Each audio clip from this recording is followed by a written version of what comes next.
अल्लाह ही अल्लाह किया करो, दुख न किसी को दिया करो, जो दुनिया का मालिक है नाम उसी का लिया करो। अस्सलामु अलैकुम वरहमतुल्लाहि वबरकातुहू। नाज़रीन, इस्तक़बाल है, स्वागत है आपका viral news live studio Jalgaon, Maharashtra, India में। मैं आपका मेज़बान मुफ्ती मोहम्मद हारून नदवी। आइए खानदेश बुलेटिन मालेगांव, नासिक, धूलिया, नंदुरबार और जलगांव ज़िला की कुछ ख़ास बड़ी अहम ख़बरों पर बात करते हैं। आइए पहली ख़बर मालेगांव शहर से हमारे रिपोर्टर मौलाना कारी आरिफ फलाही ने भेजी है कि आज जामे मस्जिद में जुमेरात के रोज़ जो दरसे कुरान होता है, जी हाँ, वो दरसे कुरान आज जामे मस्जिद में नहीं हो पाएगा। शहर मालेगांव की जामे मस्जिद में जुमेरात के रोज़ होने वाला हफ्तेवारी दरस कुरान इस हफ्ते नहीं हो पाएगा, क्योंकि मुफस्सिर कुरान हज़रत मौलाना मुफ्ती मोहम्मद इस्माइल साहब कासमी बैरून शहर सफ़र पर रवाना हैं। इस बिना पर दरस कुरान नहीं होगा।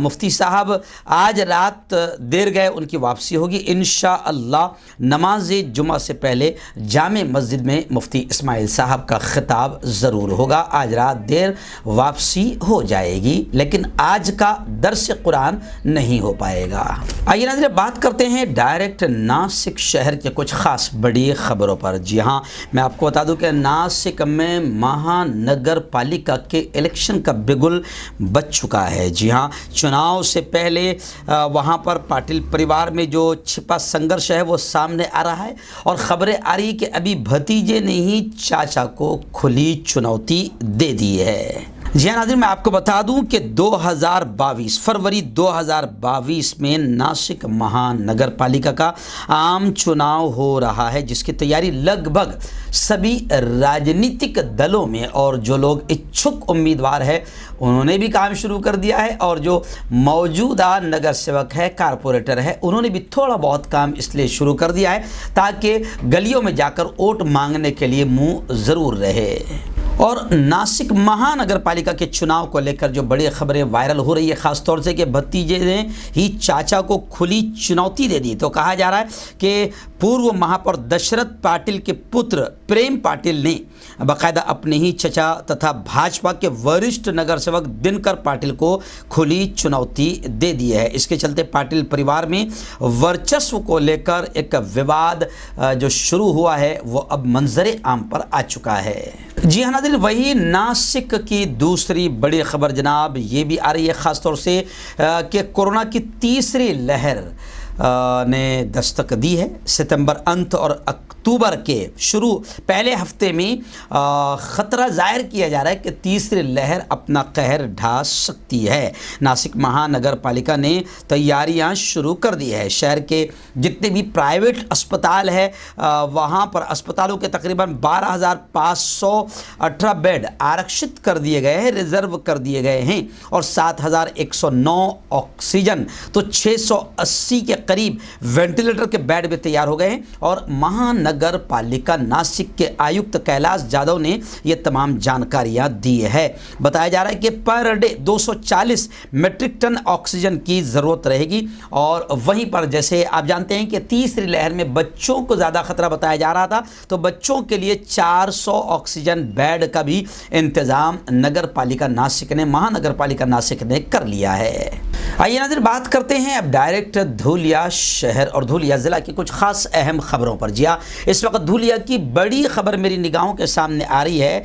जो राशन कार्ड धारक है, जिन लोगों को राशन कार्ड मिला हुआ है, वो जब अनाज लेने के लिए जब वहाँ दुकान पर जाते हैं तो कभी कभी मशीनों में थंब ना लगने की वजह से उन राशन कार्ड धारकों को राशन नहीं मिल पाता है। हालांकि ये गलतियाँ आमतौर से खुद दुकानदारों की है। जो राशन की दुकान लेकर बैठे उनके पास मशीनें ख़राब है या मशीनों का टेक्निकल प्रॉब्लम है, लेकिन जिसकी वजह से गरीब परेशान हाल हो जाता है। इसी को लेकर धुलिया में बहुजन रिपब्लिकन सोशलिस्ट पार्टी की तरफ से एक मेमोरेंडम दिया गया और धुले ज़िला के पुरवठा विभाग रेशन कार्ड धारक को जिस तरीके से तकलीफ़ वहाँ पर आ रही है, आम आदमी को जो तकलीफ़ आ रही है, गरीबों को जो तकलीफ़ आ रही है राशन न मिलने की वजह से, इसको लेकर मेमोरेंडम दिया गया। वरना तीव्र आंदोलन का भी इशारा किया गया।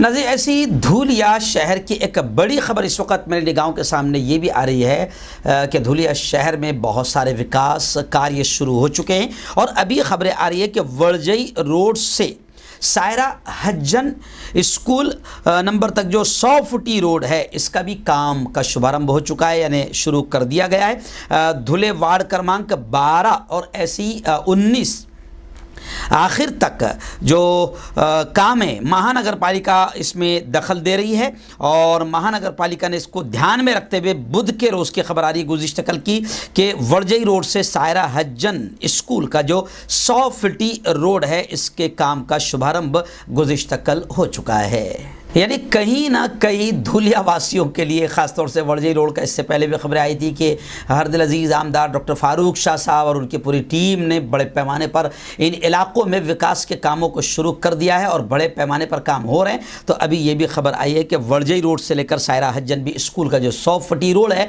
उस काम का भी गोया के शुरुआत, इफ्तिताह, ओपनिंग हो चुकी है। नाज़रीन, ऐसी धुलिया ज़िले की शीरपुर और धुलिया की एक बड़ी खबर ये भी आ रही कि शीरपुर में ऑल इंडिया मजलिस इत्तेहादुल मुस्लिमीन MIM शहर सदर ओहदे पर, अध्यक्ष के ओहदे पर, शीरपुर शहर अध्यक्ष के ओहदे पर साबिर मंसूरी को मुंतखब किया गया है। उनकी तकर्रुरी होने पर धुलिया MIM की जानिब से साबिर मंसूरी को मुबारकबाद दी गई। इस वक्त धुलिया MIM के शुएब मुल्ला, ऐसे ही सऊद सरदार, धुलिया शहर नायब सदर सऊद आलम, धुलिया शहर युवा नायब सदर शाहिद अनवर, जुनैद भाई, जाकिर हुसैन वगैरह पार्टी के वर्कर्स बड़ी तादाद में मौजूद थे। आइए नाज़रीन, बात करते हैं नंदुरबार शहर और नंदुरबार ज़िला की कुछ खास बड़ी खबरों पर। नंदुरबार ज़िला के लोनखेड़ा से हमारे रिपोर्टर भाई फारूक ने बताया कि गुज़िश्ता कल नंदुरबार ज़िले में राज्य उत्पादन शुल्क विभाग पुलिस ने धड़क कार्रवाई करते हुए तकरीबन 38 लाख रुपए का मुद्देमाल शराब का जब्त किया और 2 आरोपियों को भी गिरफ्तार कर लिया है। बताया जा रहा है कि नंदुरबार ज़िला ये गुजरात और मध्य प्रदेश की बॉर्डर से बहुत नज़दीक है और गुजरात में शराबबंदी है, इसलिए यहाँ से ज़्यादा तौर पर कालाबाजारी गुजरात राज्य में होती है। गुज़िश्ता कल शुल्क विभाग पुलिस ने मीडिया को बताया कि ये आरोपी राजस्थान से कलकुआ के रास्ते से गुजरात जा रहे थे। हमें गुप्त कॉन्फिडेंशियल खुफिया जानकारी मिली, इसी की वजह से हमने धड़क कार्रवाई की और धड़क कार्रवाई में हमने गांव में ढाबे के पास गाड़ी को रोककर तलाशी ली तो उसमें फ्रूटी की बोतल के साथ शराब के खोखे मिले। ये शराब गुजरात राज्य में अंकलेश्वर ले जाई जा रही थी, ऐसी जानकारी पुलिस की ओर से दी गई। नाज़रीन, नंदुरबार ज़िले की एक बड़ी खबर इस वक्त ये भी आ रही है कि जिस तरीके से उच्च न्यायालय ने 13 सितंबर को महाराष्ट्र के तकरीबन 6 ज़िलों में इलेक्शन घोषित किया है। 5 अक्टूबर को वोटिंग होगी, 6 अक्टूबर को मतमोजनी होगी। न्यायालय ने ये पोस्ट किया है। अब मराठा आरक्षण के चलते इलेक्शन रद्द नहीं होंगे। अब भाजपा की ओर से तहसीलदार शाहदा डॉक्टर मिलिंद कुलकर्णी साहब को बाकायदा एक निवेदन गुज़िश्ता कल 15 सितंबर को दिया गया, जिसमें यह कहा गया है, मांग है कि जो निवडणूक आयोग ने पूरे महाराष्ट्र में 6 ज़िलों में ज़िला परिषद और पंचायत समिति के इलेक्शन डिक्लेयर किए हैं, भाजपा की ये मांग है कि इन इलेक्शंस को रद्द किया जाए। और नवापुर में भी भाजपा ने तहसीलदार साहब को निवेदन देकर इलेक्शन रद्द करने की मांग की है। नाज़रीन, नंदुरबार ज़िले की आखिरी बड़ी खबर इस वक्त आ रही है तलोदा से। जी हाँ, खबरें हैं कि तलोदा हथौड़ा पुल, ये जो रास्ता है यहाँ पर जगह जगह बड़े गड्ढे पड़ चुके हैं। नागरिकों ने बांधकाम विभाग वालों को इस पर ध्यान देने की मांग की है। नंदुरबार से तलोदा, अक्कलकुआ, धड़गांव, ये हथौड़ा रोड जिसका काम 10 साल में मुकम्मल हुआ था, अभी इस पुल को बनने का आधा वक्त भी नहीं हुआ। यूँ समझिए कि थोड़ा वक्त भी नहीं हुआ कि 5 साल भी नहीं हो पाए कि तब से इस पूरे रास्ते में और इस पुल पर बड़े बड़े गड्ढे हो हो चुके हैं और शॉर्टकट होने के कारण बहुत ज़्यादा ये रोड लोग इस्तेमाल करते हैं। लेकिन अब वहाँ से खबरें आ रही है कि जिस तरीके से पुल की हालत हो चुकी है, सिर्फ ओनली 5 सालों में 10 साल तक इसका काम चला और अभी 5 साल भी मुकम्मल नहीं हुए कि पूरी तरीके से ख़राब रास्ते हो चुके हैं। इसको लेकर नागरिकों में काफ़ी गुस्सा नज़र आ रहा है। आइए नाज़रीन, बात करते हैं जलगांव शहर और जलगांव ज़िला के कुछ ख़ास बड़ी अहम ख़बरों पर। जी हाँ नाज़रीन, इस वक्त जलगांव शहर ही नहीं बल्कि ज़िले की बड़ी ख़बर मेरी निगाहों के सामने आ रही है और मैं ख़ुद गुज़िश्ता कल इस प्रोग्राम में 1 से 1.5 घंटा मौजूद रहा। जी हाँ, आप जानते हैं कि मोहतरम अलहाज अब्दुल करीम सालार साहब की सरपरस्ती में और अल-फैज़ फाउंडेशन की मेहनतों से पूरे ज़िले भर में UPSC मिशन चलाया जा रहा है। UPSC मिशन और तकरीबन 1 साल 1.5 साल से खानदेश भर के जलगांव ज़िले के कई आसपास के इलाके जैसे रावेर है, फैज़पुर है, पाल है, चोपड़ा है, इन तमाम तरफ बाकायदा अल-फैज़ फाउंडेशन की कोशिशों से मामला ये हुआ कि हर जगह UPSC की अहमियत बच्चों, तलबा, स्टूडेंट्स, छात्र छात्राओं को बताने के लिए और उनके पेरेंट्स, उनके ज़िम्मेदारों को समझाने के लिए जगह जगह अलहाज अब्दुल करीम सालार साहब और उनकी पूरी टीम ने कैंप मुनक़िद किए, बड़ी मेहनतें की और उसका नतीजा ये निकला कि अब बच्चे और बच्चियों का और पेरेंट्स के जहन भी बनने लगे हैं। गुज़िश्ता कल अलहाज अब्दुल करीम सालार साहब ने अपनी अध्यक्षता भाषण में सदारती खिताब में बात करते हुए कहा कि पहले जब बच्चों से पूछा जाता था कि क्या बनोगे, क्या बनोगे, क्या बनोगे, तो अक्सर एक ही जवाब मिलता था, सर डॉक्टर बनेंगे, डॉक्टर बनेंगे। लेकिन अब बेटियों ने भी जवाब दिया और कई बेटों ने भी जवाब दिया कि सर कलेक्टर बनेंगे, IPS बनेंगे, IAS बनेंगे। तो ये सोच में तब्दीली आई है। इस पर अब्दुल करीम सालार साहब ने खुशियों का इजहार किया। गुज़िश्ता कल बाकायदा जलगांव शहर के हमारा जो मुस्लिम कब्रिस्तान है सालार नगर में इक़रा एजुकेशन सोसाइटी के ज़ेरे एहतमाम एक बड़ी हाई स्कूल चलती है। उसी हाई स्कूल के नीचे बेसमेंट में एक शानदार प्रोग्राम रखा गया था जिसमें मुख्तलिफ़ स्कूलों के वो तमाम तलबा जिन्होंने UPSC मिशन के टेस्ट एग्ज़ाम दिए हैं, जो तैयारियां उनको करवाई जा रही है, उन तमाम तलबा को जमा किया गया था और उनकी हौसला अफजाई की गई। इस मौके पर अलहाज अब्दुल करीम सालार साहब, अब्दुल मजीद ज़करिया, एजाज़ मलिक, बशीर बुरहानी, ज़फ़र सर, इफ्तिखार सर, गुलाब सर, हारून बशीर सर, अब्दुल क़य्यूम सर, रफ़ीक शाह सर और भी तकरीबन कई ज़िम्मेदारान इस मौके पर मौजूद थे। मैंने, मोहतरम एजाज़ मलिक साहब ने, रफ़ीक शाह सर ने, ऐसे ही गनी मेमन साहब ने अपने अपने अंदाज में बच्चों को तालीम, एजुकेशन, शिक्षण की अहमियत पर तफसीली बात भी की और उसकी अहमियत को समझाया। नाज़रीन, इस वक्त जलगांव शहर की एक बड़ी ख़बर भी आ रही है। जी हाँ, घर फोड़ी करके चोरी करने वाला एक चोर को पुलिस ने अपने ताबे में ले लिया है।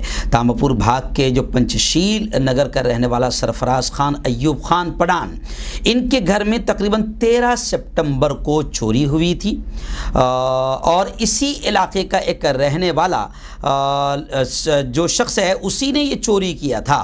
तो अब इस चोर को बाकायदा गिरफ़्तार कर लिया गया है और उसने जो कुछ चोरी किया था, ख़बरें आ रही कि इस चोर ने घर का चोरा हुआ सामान जैसे सोना वगैरह जितना है वो जो मेहरून के इलाके का जो जंगल है वहाँ पर छुपा कर रखा था। आखिर वो सामान के साथ बाकायदा चोर और जितना सामान चुराया गया था वो तमाम के तमाम सामान जो है ज़ब्त कर लिया गया है। उसमें यूँ समझे कि 15 ग्राम की सोने की पोत थी, चांदी का कड़ा था, चांदी की पोत थी, चांदी की अंगूठी थी, 12,000 रुपये नकद थे। ऐसे 68,000 रुपये के करीब माल चोरी किया गया था। इसमें चोर को गिरफ्तार कर लिया गया है। उसका नाम बताया जा रहा है सोनू सलीम शेख, जो तांबापुर का ही रहने वाला है। नाज़रीन, जलगांव शहर की एक बड़ी खबर इस वक्त ये भी आ रही है कि जलगांव शहर में एक बहुत ही एक्टिव, बड़े फ़ाल सामाजिक और सियासी नेता है एडवोकेट जमील देशपांडे। जी हाँ, खबरें आ रही है कि इनको पालदी ग्राम पंचायत का का माझी वसुंधरा योजना का अध्यक्ष पद पर निवड़ कर लिया गया है, मुंतखब कर लिया गया है। इस मौके पर एडवोकेट जमील देश पांडे साहब को यूँ समझिए कि तकरीबन तमाम ही जिम्मेदारान भी बाकायदा, जैसे दिलीप पाटिल है, ऐसे ही पालदी खुर्द के उद्योजक दिलीप पाटिल साहब है, सरपंच है, उप सरपंच है, इन तमाम ने बाकायदा इन्हें अभिनंदन भी किया है, मुबारकबादी भी दी है। हम भी वायरल न्यूज़ लाइव की जानिब से एडवोकेट जमील देश पांडे को मुबारकबादी पेश करते हैं। नाज़रीन, जलगांव ज़िले के जामनेर शहर से वायरल न्यूज़ लाइव के रिपोर्टर इमरान खान ने बड़ी खबर भेजी है कि जामनेर शहर में जगह जगह कचरे के ढेर नज़र आ रहे हैं। वबाई अमराज फैलने का खदशा और डर भी है, जिसकी वजह से लोगों में काफ़ी गुस्सा और नाराज़गी भी है। जामनेर शहर के कई इलाकों में तस्वीरें आप स्क्रीन पर देख सकते हैं कि कई जगहों पर कचरे का ढेर पड़ा हुआ है, जगह जगह पर पानी जमा हुआ है और नगर पालिका बिल्कुल गफलत की नींद सोई हुई है। इस मौके पर लोग काफ़ी बल्दियाती इदारों के नाअहली और गफलत पर काफ़ी गुस्से का इजहार भी कर रहे हैं, लेकिन ठेकेदार को सफाई जिसको ठेका दिया गया है, अब वहाँ के रुकने बल्दिया रिजवान दारा साहब का ये कहना आया है कि ठेकेदार को सफाई न करने पर नोटिस दी गई है और अगर फिर भी जल्द सफाई नहीं होती है तो टेंडर रद्द करना पड़ सकता है। नगर पालिका टेंडर रद्द करने पर गौर करेगी। लोगों की नाराज़गी का शिकार हुई बल्दिया के जिम्मेदारों का ये जवाब सामने आया है। नाज़रीन, ऐसी जलगांव शहर की एक बड़ी खबर इस वक्त मेरी निगाहों के सामने ये भी आ रही है कि जलगांव शहर में ख़ास तौर से कुछ विशेष मखसूस इलाके हैं, जिसमें अगर मैं कहूँ तो शायद गलत ना होगा कि शहर में ख़ास तौर से हमारा अपना इलाका मेहरून, ऐसे ही सुप्रीम कॉलोनी, उस्मानिया पार्क, ये 3 इलाके जिसका तस्करा ख़ास तौर से किया जा रहा है। ये आप जानते हैं कि किन के इलाके हैं, तो खुलकर मैं कह दूं कि हमारे इलाके हैं और हमारे इलाकों में जिस तरीके से गफलत बरती जाती है और हमारे साथ में जो दोहरा और दोगला रवैया इख्तियार किया जाता है वो सबको मालूम है। तो अभी हमारे अपने इन इलाकों में बिजली की भी काफ़ी समस्या है, काफ़ी प्रॉब्लम है और रास्तों का हाल तो आप देख चुके हैं कि मैं बार बार कहता हूँ कि 15 साल में पहली बार रास्ते बने थे, वो भी योजनाओं के तहत। और कौन कौन सी योजना आ रही है, नल की योजना, इसकी योजना, सब खोद दिए गए हैं। आज 1 साल हो गया है, उनको दुरुस्त नहीं किया जा रहा, तो बड़े बुरे हाल है हमारे अपने इलाके के। तो खबरें आ रही है कि एक शिष्टमंडल ने बाकायदा बिजली की समस्याओं को लेकर, बिजली के बार बार जाने और प्रॉब्लम को लेकर एक शिष्टमंडल ने अधीक्षक अभियंता फारूक शेख साहब से गर्मा गर्म बहस की है और उनको एक मेमोरेंडम दिया है। साथ ही उन्होंने निवासी जिला अधिकारी साहब को भी एक मेमोरेंडम देकर अपनी नाराजगी का इजहार किया है। इस डेलीगेशन में, इस वफ्द में वरिष्ठ पत्रकार अली अंजुम रिजवी, MIM विद्यार्थी विंग उत्तर महाराष्ट्र अध्यक्ष व विदर्भ प्रभारी सानिर सैयद, नगर सेवक प्रतिनिधि हाजी यूसुफ, MIM के माजी जिला अध्यक्ष जिया बागबान और मुस्लिम सेवा संघ के अध्यक्ष इमरान खान, ये तमाम लोग मौजूद थे। यानी MIM की पूरी टीम इस मौके पर मौजूद रही और MIM के नगर सेवक और गट नेता रियाज बागवान भी इस मौके पर शामिल रहे। नाज़रीन, जलगांव ज़िले के 40 गांव, आप जानते हैं कि पिछले 15-17 दिनों पहले जो सैलाबी कहर और यूँ समझिए कि बारिश का कहर वहाँ पर हुआ, जिसमें काफ़ी नुकसान भी हुआ। गुज़िश्ता कल जमीयत उलमा की जो टीम 2 दिन पहले गई थी, वहाँ पर काफ़ी हिंदू मुस्लिम भाइयों की मदद की, लोगों ने खुशियों का इजहार किया। लेकिन इस बारिश की वजह से जो घाट है, जो मेन घाट है, 40 गाँव घाट जिसे, या कन्नड़ गाँव हम घाट कहेंगे, वो घाट का बड़ा बुरा हाल हो गया था और वो रास्ता पूरा के पूरा 15-17 दिनों से बंद कर दिया गया था, क्योंकि पहाड़ से बड़े बड़े तोदे गिर गए थे और रास्ता पूरी तरीके से ख़राब हो गया था। लेकिन अभी खबरें आ रही है कि अभी वो घाट खोल दिया गया है और 4 टायर गाड़ी के लिए ये खोला गया है। 407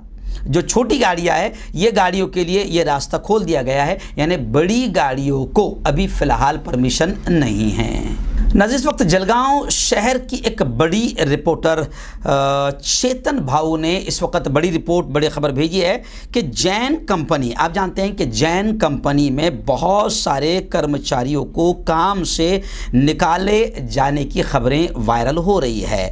इसी को लेकर बाकायदा सहायक कामगार आयुक्त बिरारी साहब, इनको गुज़िश्ता 2 दिन पहले बाकायदा एक मेमोरेंडम दिया गया और जैन कंपनी में जो कारोबार चल रहा है इसकी चौकसी की जाए, इसकी इंक्वायरी की जाए और कार्रवाई की जाए, ऐसी मांगनी की गई। ऐसी यूँ समझिए कि तमाम लोगों ने, जो कर्मचारी हैं जिन पर अत्याचार या जिन पर जुल्म किया जा रहा है जैन कंपनी द्वारा, उन लोगों ने आंदोलन का भी, तीव्र आंदोलन का, बड़े आंदोलन का इशारा भी दिया है और उन्होंने साफ तौर से ये इल्ज़ाम लगाया है कि जैन कंपनी की जानिब से कर्मचारियों को परेशान किए जाने का कारोबार शुरू है।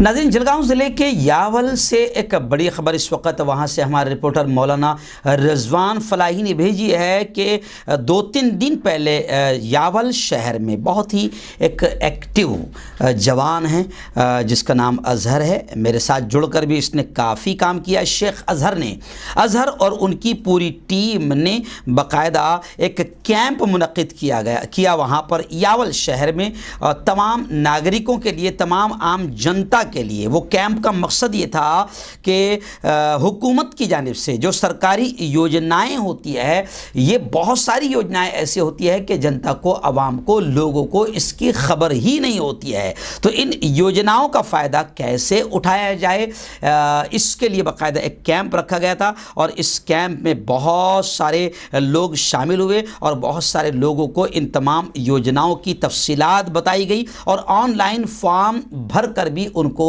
दिया गया ताकि वो इन योजनाओं का फ़ायदा उठा सके। इस मौके पर अज़हर शेख और उनकी पूरी टीम का लोगों ने खुशी खुशी शुक्रिया भी अदा किया।